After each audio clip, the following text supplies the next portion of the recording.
భవిష్యత్తుకి గ్యారంటీ, తిరుగులేదు మాటంటే తెలుగుదేశం ష్యూరిటీ.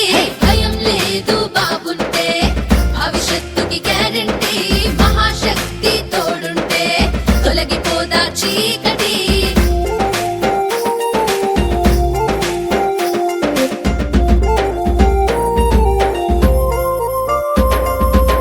పద్దెనిమిది ఏళ్లు నిండిన ప్రతి స్త్రీకి 1500 ఆడబిడ్డ నిధిగా తెచ్చి అందించే ఆత్మగౌరవం. చదువుకునే ప్రతి బిడ్డకి ఏటా 15,000, ప్రతి తల్లికి వందనమంటూ చంద్రన్న తెచ్చెను పథకం. ఇంటి దీపం వెలిగించే ఇల్లాలికి ఓ వరం, ఏడాదికి ఉచితం 3